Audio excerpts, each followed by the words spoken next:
Wah, dukuh namanya dukuh Legetang. Itu di komplek Dieng. Dukuh itu apa ya? Dukuh itu bukan makanan, bukan. Dukuh itu apa? Bukan desa. Dukuh itu dusun. Dusun itu RW. Ya, RW. Jadi kampung kemudian dibagi-bagi lagi. Dukuh. Ya. Dukuh namanya dukuh apa tadi? Legetang. Dukuh ini ya terkenal sangat subur tanahnya. Sangat subur tanahnya. Sehingga penghasilan penduduknya luar biasa dari sayur-sayuran. Rata-rata mereka orang-orang yang kaya-kaya. Setiap tahun panen. Di tempat lain nggak panen, di situ panen. Di tempat lain panennya dikit, di situ banyak. Di tempat lain kualitasnya jelek, di situ baik. Itu dukuh, namanya dukuh Legetang. Akan tetapi subhanallah, berbagai kucuran nikmat dari Allah tersebut tidak membuat mereka bersyukur kepada Allah.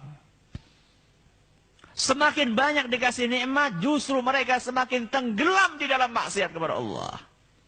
Hati-hati. Banyak di antara kita ketika dulu masih punya motor, masih rajin ke masjid.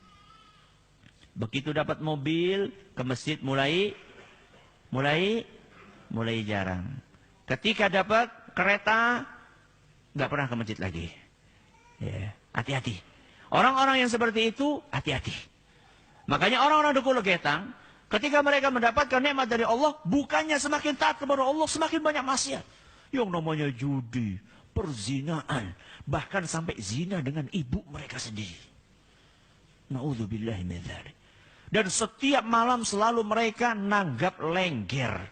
Nanggap itu mengadakan. Ya, lengger itu kayak kuda lumping. Dan yang main itu cewek. Dan akhir-akhirnya zina. Setiap malam seperti itu. Setiap malam seperti itu.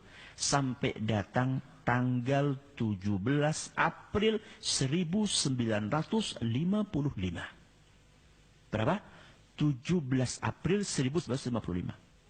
Malam hari itu hujan lebat sekali. Petir sana sini, petir sana sini. Gak ada orang yang berani keluar dari rumah. Akan tetapi penduduk desa Legetang, dusun Legetang tetap berbuat maksiat. Tetap minum, tetap judi, tetap zina. Sampai lewat pertengahan malam. Ketika lewat pertengahan malam, hujan berhenti. Sunyi senyap. Tiba-tiba terdengar suara boom. Suara yang keras sekali, seperti suara bom. Suara itu terdengar oleh dusun-dusun yang ada di sekeliling dusun Legetang. Tapi nggak ada satupun yang berani keluar. Karena suasananya dingin, gelap, sepi. Setelah itu nggak ada suara apa-apa. Baru keesokan harinya, orang-orang yang ada di sekeliling dusun Legetang keluar dari rumah. Mereka ngelihat ada sebuah gunung. Namanya Gunung Pengamun-amun. Ternyata gunung itu sudah separuh nggak ada. Separuhnya gunung nggak ada. Mereka, gunung hilang kemana ini? Nggak ada separuh.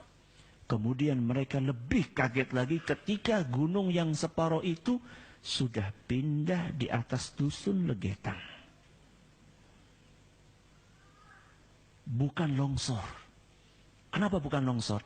Karena Gunung Pengamun-amun ke bawah kayak gini ada lembah.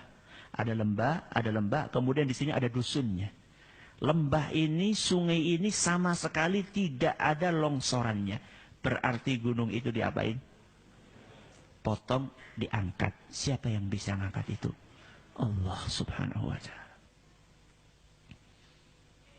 Maka kalau kita sudah tinggal di suatu komunitas, isinya di situ maksiat, dan tidak ada yang mengingkari maksiat tersebut, siap-siap. Siap-siap apa Ustaz? Pindah cepat-cepat. Ya, kalau nggak ada yang mengingkari lagi. Tapi kalau masih ada yang mengingkari, berterima kasihlah kepada orang-orang yang mengingkari tersebut. Berterima kasihlah kepada orang-orang yang mau beristighfar kepada Allah. Walaupun dia orang miskin. Bisa jadi azab. Tidak Allah jatuhkan ke negeri kita ini. Walaupun yang namanya kemaksiatan di negeri kita banyak sekali. Bukan hanya kemaksiatan, kemusyrikan, kekufuran di negeri kita. Mungkin Allah belum jatuhkan azab kepada negeri kita ini secara umum.